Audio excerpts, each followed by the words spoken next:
آج دوسری بار یہاں حاضری کا اتفاق ہوا ہے۔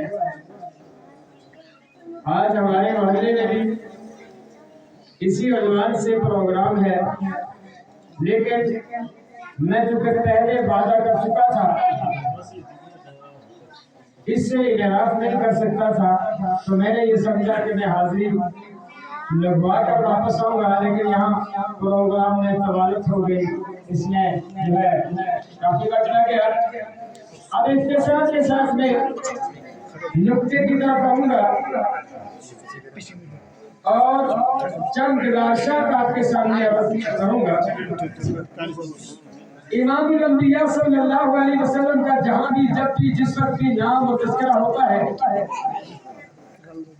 اور میری اور آپ کی مثال سارے مدرسوں کی مثال اسی طرح ہے جس طرح سے مصر کے بازار میں یوسف علیہ السلام کو بھیجا جا رہا تھا، اور ایک عورت کپڑا سے گٹی لے کر لائن اور قطار میں کھڑی تھی۔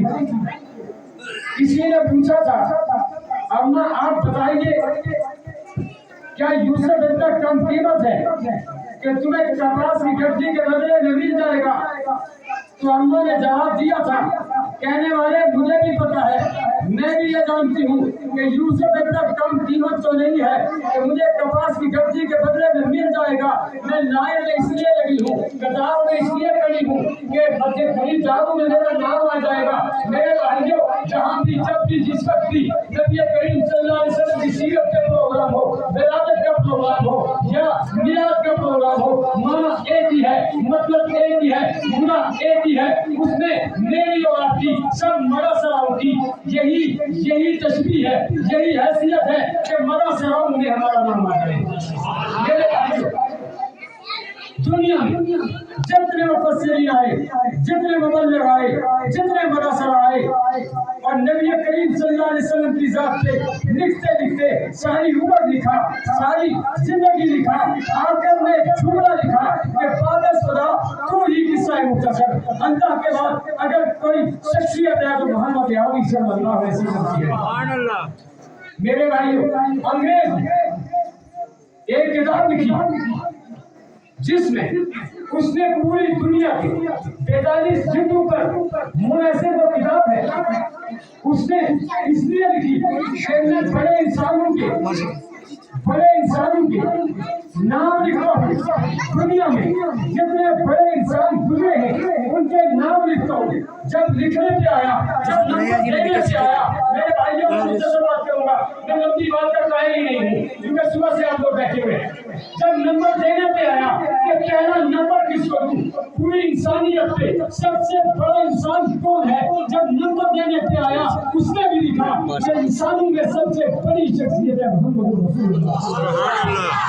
تو میرے بھائیوں، آج ہم میلاد کا الفظ، ولادت کا الفظ، سیرت کا الفظ اس لیے کرتے ہیں کہ مدرسوں میں ہمارا نام آ جائے۔ ایک مطلب تو یہ ہے، دوسرا مطلب اس کا یہ ہے کہ یہ دینی محفل جہاں رسول اللہ کا تذکرہ ہو، جہاں صحابہ کی بات ہو، جہاں کلی دین کی بات ہو، سنی دین کی بات ہو، یہ باعث رحمت ہے، ان میں جانا چاہیے، ان میں شرکت کرنی چاہیے، باعث ثواب ہے۔ لیکن رسول اللہ کی جب باری آتی ہے وہاں ہم سب برابر ہیں، مدرسوں میں نام ہونے کا۔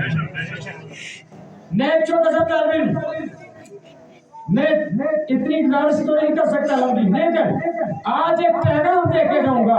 میرا طریقہ یہ ہے کہ میلاد کا مقصد کیا ہے، ولادت کا مقصد کیا ہے، سیرت کا مقصد کیا ہے، رسول اللہ کی بعثت کا مقصد کیا ہے، وہ سمجھانا چاہتا ہوں، اس لیے سمجھانا چاہتا ہوں۔ مجھے اس سے کوئی سروکار نہیں ہے، کوئی راضی ہوتا ہے، کوئی ناراض ہوتا ہے، کوئی سروکار نہیں ہے، کیونکہ قبر میں میں نے خود اکیلے جانا ہے، وہاں کوئی کام نہیں آئے گا۔ وہ پیغام آپ کو سناؤں گا کہ اس میلاد کا، سیرت کا، ولادت کا مقصد کیا ہے، کہ آخر میں ہمیں کرنا کیا چاہیے۔ برادر محترم نے اشاروں میں بات کہہ دی تھی کہ ہمیں رسول اللہ کی اتباع کرنی چاہیے، سنت اپنانی چاہیے، طریقہ اپنانا چاہیے۔ میرے بھائیوں، آپ سے پوچھتا ہوں، اللہ نے قرآن کریم پورا نازل فرمایا ہے، پورا قرآن میں نبی کی سیرت ہے۔ حضرت عائشہ صدیقہ طیبہ طاہرہ، امام بخاری نے اس حدیث کو نقل کیا ہے۔ حضرت عائشہ سے پوچھا ایک صحابی نے، اماں آپ بتائیے میرے نبی کا مقام و مرتبہ حسن اخلاق کیا ہے؟ اماں فرماتی ہیں کہ تم نے قرآن نہیں پڑھا، پورا قرآن میرے نبی کا حسن و سیرت و صورت ہے۔ آپ بتاؤ قرآن کو اترتے ہوئے 23 برس لگے، 23 برس لگے۔ مولوی پاس یا سمجھ میں کیا سیرت بیان کرے گا؟ بات وہی ہے، مگر سلام میں ہمارا نام آ جائے، رسول اللہ کی سیرت اگر پوری زندگی بیان کی جائے، ہم ایک پہلو کو بھی مکمل نہیں کر سکتے۔ لیکن بس اتنی سی گزارش ہے کہ مگر سلام میں ہمارا نام آ جائے۔ میرے بھائی، رسول اللہ تشریف لائے، ان کی بعثت سے پہلے حالت کیا؟ آج دنیا کہتی ہے، کیا کہتی ہے؟ جدت آ گئی ہے، روشن خیالی آ گئی ہے، ناجل تبدیل ہو گیا ہے، معاشرہ تبدیل ہو گیا ہے۔ کہتے ہیں مولویوں تم بڑی باتیں کرتے ہو، اب تو دنیا چاند پہ پہنچ گئی ہے، نیٹ کا دور ہے، فیس بک کا دور ہے، تم ہمیں پرانی باتیں سناتے ہو۔ لوگوں یہی کامیابی کی باتیں ہیں، یہی ہمیں کل فیشن کے میدان میں کامیاب اور کامیابی سے ہم بیان کروائیں گی، یہی باتیں اگر ان پہ عمل کیا ہوگا تو عورت کو زیادہ درگوش کیا جاتا تھا۔ آج عورتیں آسما جہانگیر کی صورت میں، کسی اور کی صورت میں عورتوں کو آزاد خیالی کی طرف لے جایا جا رہا ہے، اور اس کا تدارک کیا ہے؟ ہم تعلیمات رسول اللہ پہ آئیں گے، اور جب تعلیمات رسول اللہ پہ آئیں گے آپ دیکھیں، ماں بھی عورت ہے، بیٹی بھی عورت ہے، بیوی بھی عورت ہے۔ کسے پوچھو تو نماز کیوں پڑھتا ہے؟ کہتا ہے جنت کے لیے۔ روزہ کیوں رکھتا ہے؟ جنت کے لیے۔ سیرت کا اندر کیوں کر رہا ہے؟ جنت کے لیے۔ میلاد کا اندر کیوں کر رہا ہے؟ جنت کے لیے۔ اللہ نے کہا جنت ماؤں کے قدموں کے نیچے۔